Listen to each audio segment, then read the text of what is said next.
"Jamie, it's me. Your dad," the man at my doorstep said, his voice trembling like he wasn't sure if I'd slam the door or let him in. I stood frozen, my hand gripping the doorknob so tightly I could feel the metal digging into my skin. It had been 20 years since I'd last seen him, 2 decades since he packed his bags and left us behind. And now here he was, standing on my porch like he had any right to be there. "My name is Jamie Gardner. I'm 30 years old and I'm an engineer. For as long as I can remember, my life has been about solving problems, calculating angles, balancing loads, figuring out what works and what doesn't. But the one thing I could never figure out was why my dad left us when I was 10 years old. My mom, Carolina, worked herself to the bone to keep us fed and housed after he walked out. My brother Stan struggled with depression, and my sister Juliet grew up way too fast trying to fill in the gaps. And me? I built walls, buried the pain, and told myself we didn't need him. Until now." "Why are you here?" I asked, my voice colder than I expected. He looked at me, his face weathered and lined, and for a moment, he almost seemed ashamed. But then he let out a sigh and stepped back, as if he was trying to gather himself. "Jamie, I just want to talk. To explain," he said, his hands fidgeting nervously. "I know I made mistakes, but I'm trying to make things right." I leaned against the doorframe, crossing my arms. "Make things right? After 20 years? Where were you when Mom couldn't afford groceries? Or when Stan needed therapy? Or when Juliet cried herself to sleep because she thought it was her fault you left?" His shoulders slumped, and for a moment, I saw something flicker in his eyes. Regret, maybe. "I didn't mean for things to get so bad," he said quietly.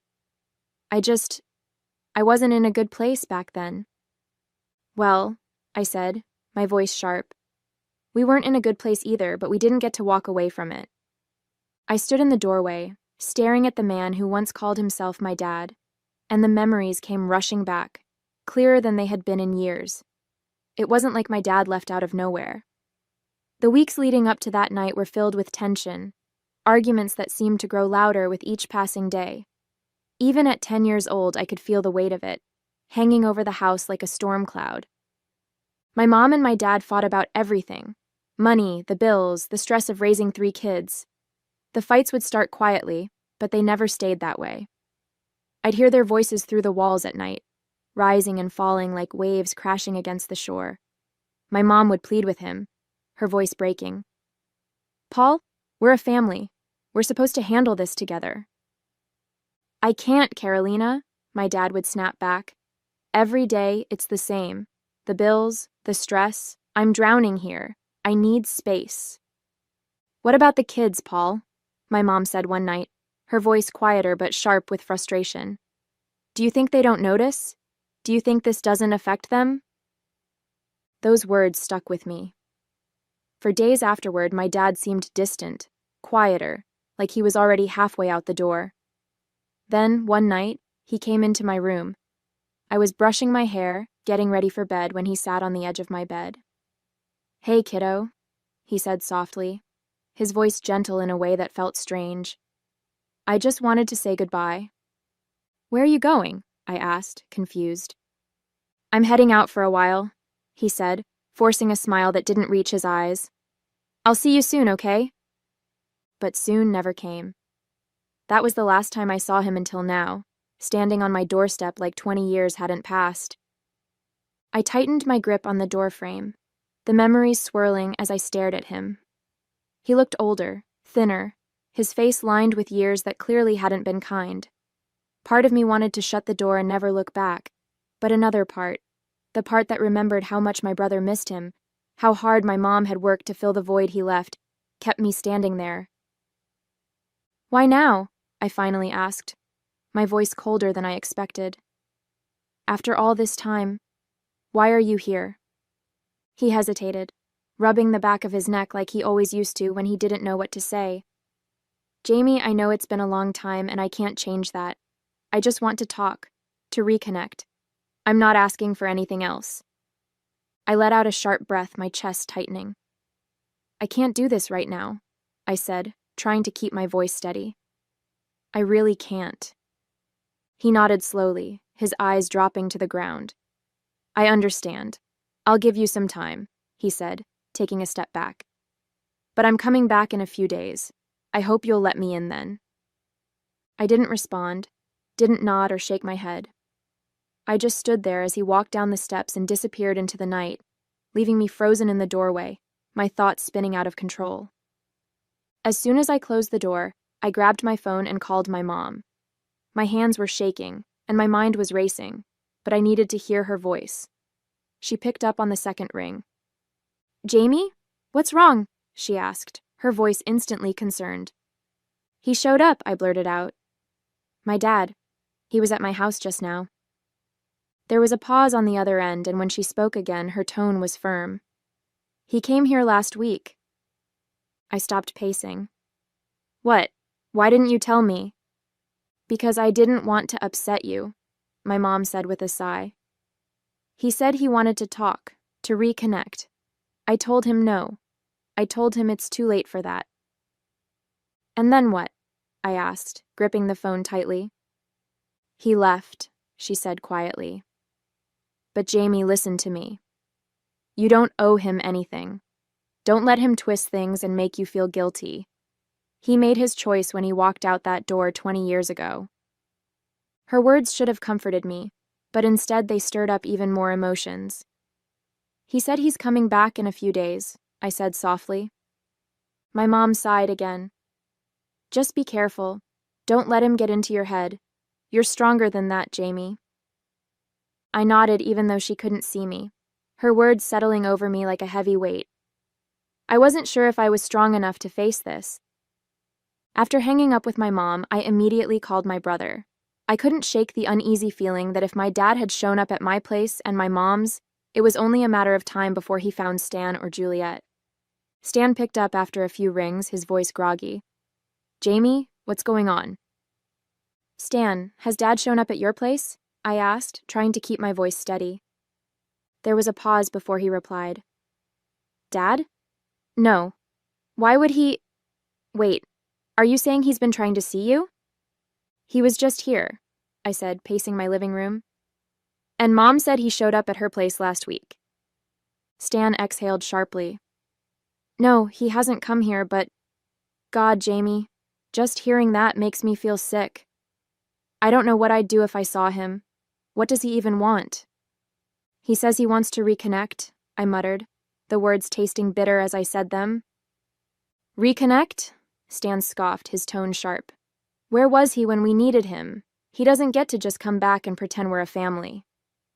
I swallowed hard and ended the call, dialing Juliet next. She answered almost immediately. "Hey, Jamie, what's up?" "Juliet, has Dad come to your place?" I asked quickly. She sounded surprised. "No, why? Did he come to yours?" "Yes, and Mom's too," I said. "I'm worried he might show up at your door next." "Well, if he does, he won't get far," Juliet said, her voice hard. "I don't have anything to say to him.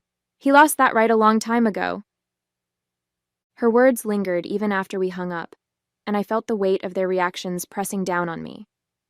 My dad hadn't reached them yet, but it was clear that if he did, he wouldn't find the welcome he was looking for.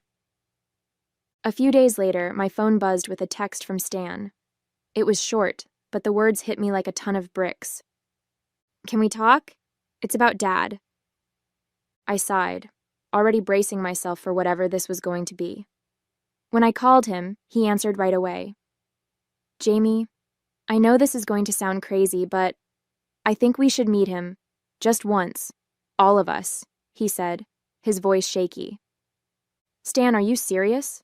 I asked, my frustration bubbling up. "You really think one meeting is going to fix 20 years of nothing?" "No," he admitted. "I don't think it'll fix anything. But I can't stop thinking about it, about him, about all the questions I have." He paused, and I could hear the strain in his voice. I need some kind of closure, Jamie. Don't you?" I didn't respond right away. Instead, I asked, "Did you call Mom? Juliet?" "I did," he said quietly. Mom said no. Juliet said hell no. But I'm asking you because I don't think I can face him alone. Please, Jamie. Just one meeting. If it's terrible, we never have to see him again. I closed my eyes, his words swirling in my head. I didn't know if I had it in me to sit across from my dad and listen to whatever excuse he had for abandoning us. But hearing the pain in Stan's voice made it harder to flat out refuse. Let me think about it, I said finally, my voice tight. I'll call you back. Okay, he said softly. Thank you. As I hung up, I stared at my phone, torn between anger, guilt, and the tiniest sliver of curiosity. Did I owe Stan this? Or was this just another chance for my dad to hurt us all over again? A few evenings later, we all gathered at my mom's house. The air was thick with tension as we sat in the living room. My mom was in her favorite armchair, her expression calm but firm.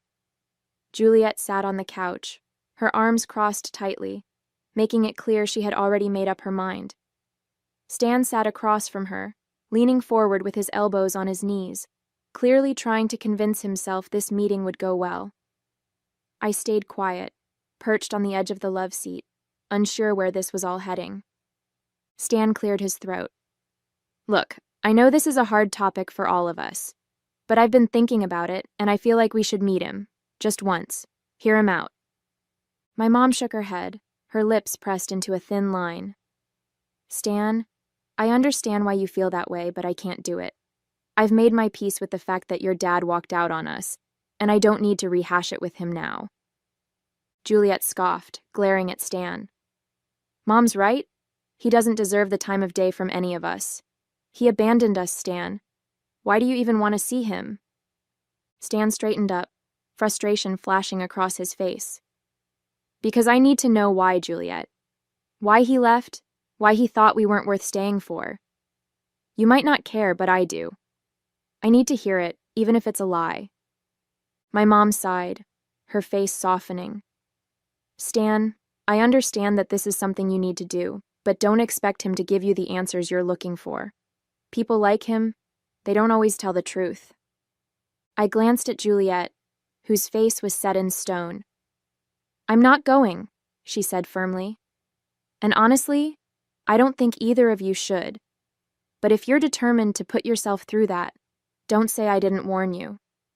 Stan turned to me, his eyes pleading. Jamie, what about you? Will you come with me? I don't want to face him alone. I hesitated, glancing at my mom, whose gaze was heavy with worry. Finally, I nodded. I'll go, I said quietly. But only to make sure he doesn't try to pull anything. We go, we listen, and if he steps out of line, we're done. Agreed?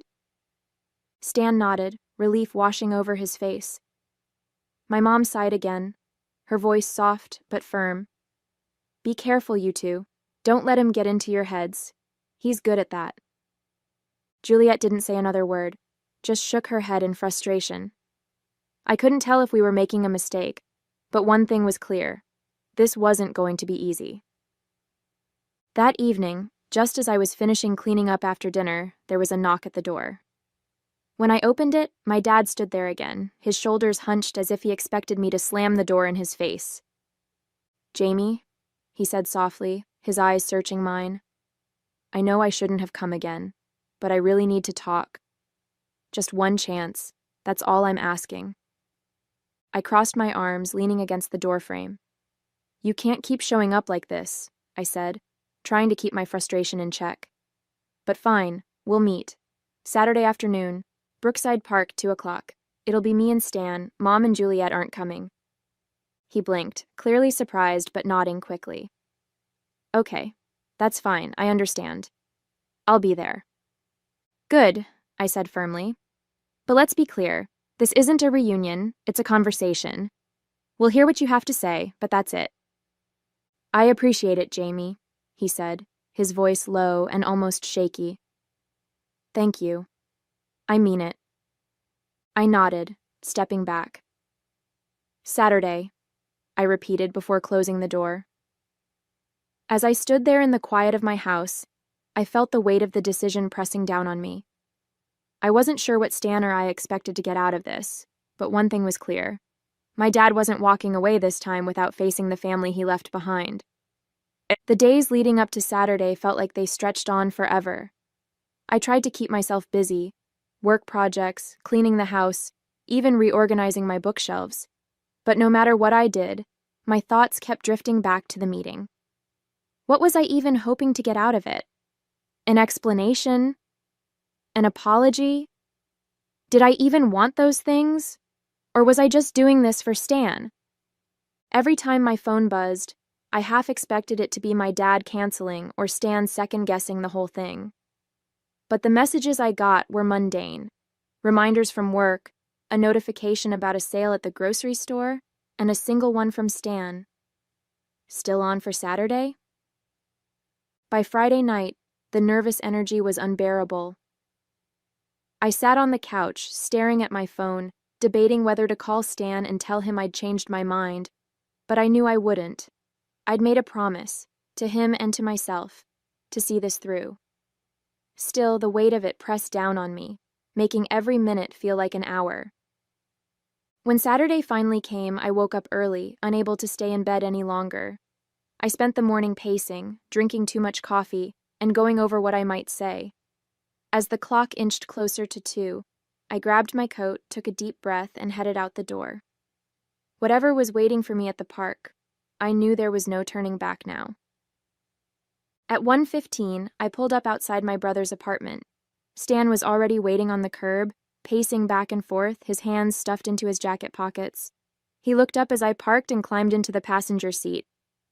"Hey," he said, his voice tight. "Hey," I replied, glancing at him as I pulled back onto the road. "You ready for this?" "Not even a little," he admitted with a nervous laugh. "But I guess that's the point, right? We're not supposed to be ready for stuff like this."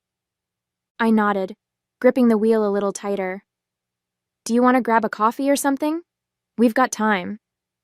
"Yeah, that'd be good," Stan said quickly, as though anything that delayed the inevitable was a good idea. We stopped at a Starbucks drive-thru, and as we waited for our turn, the silence in the car felt heavy. "What are you thinking?" I finally asked. "I don't know," he said, staring out the window. "I'm scared. Not just of what he's going to say, but of what it's going to do to me, you know? Like, what if I leave this meeting feeling worse than I already do?" I handed him his coffee when we got to the window and pulled back onto the road. "I've been asking myself the same thing all week," I said honestly. "But we're doing this together, Stan. If it's bad, we walk away and we don't look back. Agreed?" He nodded, clutching the cup like it was an anchor. "Agreed." As we approached the park, my heart started pounding. It wasn't just about facing our dad. It was about facing everything he'd left behind. When we arrived at the park, we spotted him sitting on a bench near the pond, his hands folded tightly in his lap.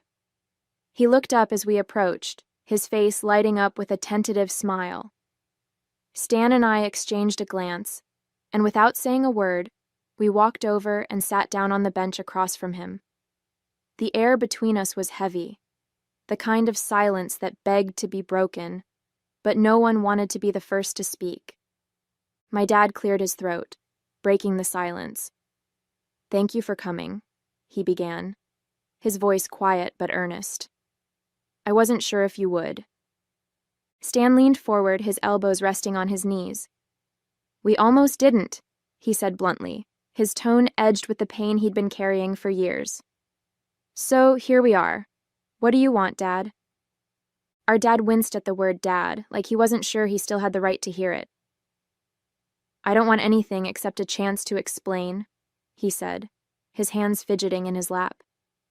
"I know I hurt all of you. I know I let you down in ways I can never take back, but I want you to understand that it wasn't because I didn't love you." I shook my head, my jaw tightening. "Then what was it? Because from where I'm sitting, it sure felt like you didn't." He looked at me, his eyes heavy with something that might have been regret. "I was drowning, Jamie. I felt like I was failing at everything. Work, being a husband, being a father. I thought if I left, it would be better for all of you. That I was the problem. Stan's voice cracked as he cut in. Better? You thought leaving us with nothing, making Mom work herself into the ground was better? Do you have any idea what that did to us? My dad's shoulders slumped, and he looked down at his hands. I know it doesn't make sense now. I was selfish. I thought I was doing you a favor by staying away. A favor? I said, my voice rising. Mom couldn't pay the rent, Stan needed therapy, and Juliet cried herself to sleep for months. That was your idea of a favor? He swallowed hard, his eyes glistening. I was wrong. I see that now. And I'm not asking for forgiveness. I know I don't deserve it. But I wanted the chance to tell you that I'm sorry. Stan let out a bitter laugh, sitting back on the bench. Sorry doesn't fix anything. Sorry doesn't make up for 20 years of nothing. I felt a lump rise in my throat, my own anger swirling with the pain I'd tried to bury for so long. You know what's hard about this? I said, my voice shaking. It's that we didn't have a choice. We couldn't leave. We had to stay and deal with everything you walked away from. And now you're here acting like showing up is some kind of redemption. It's not. My dad nodded slowly, tears slipping down his cheeks. I know, but I couldn't go another day without at least trying to tell you that I'm sorry. I've thought about all of you every single day. Stan stood abruptly, his voice trembling. Well, we didn't have the luxury of just thinking about you. We had to live it, Dad. I stayed seated, my hands clenched in my lap, watching the man who had shaped so much of my life through his absence. The silence stretched on, the weight of everything unsaid pressing down on all of us. The conversation continued, but it felt like we were running in circles. My dad kept saying how sorry he was, how he regretted every decision that led him to leave. Stan fired back with sharp words about how his absence had torn us apart, and I sat there, feeling the cracks in my own resolve widen with every word. I don't know what you expect from us, I said finally, cutting through the tension. Do you think hearing sorry is going to change anything? We've lived 20 years without you. We figured it out. We don't need you now. My dad's face crumpled, but I kept going, my voice steady despite the weight of my words. You weren't there when we needed you. Not for Mom, not for Stan, not for Juliet, not for me. And now you want to come back, but it's too late. Stan exhaled sharply and glanced at me, his eyes filled with the same mix of emotions I felt: anger, sadness, and finally, understanding. He nodded almost imperceptibly, and in that moment, we both realized the truth. This was over. Our lives had moved on without our dad, and nothing he said or did now could change that. Dad, Stan said, his voice quieter now. I wanted this meeting because I thought it might give me some kind of closure, but the truth is I don't need anything from you anymore. We've already closed that chapter, whether you were ready for it or not. I looked at my dad, who seemed smaller than ever, his shoulders slumped and his hands trembling. I don't hate you, I said softly, surprising myself. But there's no place for you in our lives anymore. I'm sorry, but it's too late. He opened his mouth as if to respond, but no words came. After a long, heavy silence, he nodded, his gaze dropping to the ground. I understand, he whispered, his voice barely audible. Stan stood, and I followed. Without another word, we turned and walked away, leaving him on the bench. The drive back to Stan's place was quiet, the kind of silence that felt heavy but necessary. Neither of us reached for the radio or tried to fill the space with small talk. I kept my eyes on the road, the hum of the engine the only sound between us. Stan stared out the window, and I glanced at him briefly, wondering what was running through his mind, but I didn't ask. I think we both needed time to process what had just happened, to let the weight of it settle. When I pulled up outside his apartment, he finally broke the silence. Thanks for coming with me, he said quietly, his voice rough.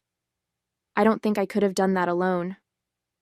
I nodded, offering a small, tight smile. We did what we could. Now we move on. He hesitated, then nodded too, opening the door and stepping out. Take care of yourself, Jamie, he said, his eyes meeting mine for a moment, before he closed the door and headed inside. As I drove home, the quiet followed me, but it felt different now, less heavy, more final. We'd faced our past, and while it didn't feel good, it felt like something we needed to do. Now it was time to keep moving forward. Hey there! Did you like the story? If you did, don't forget to hit the like button and subscribe to the channel. It helps us a lot and makes sure you won't miss out on more great stories we share here.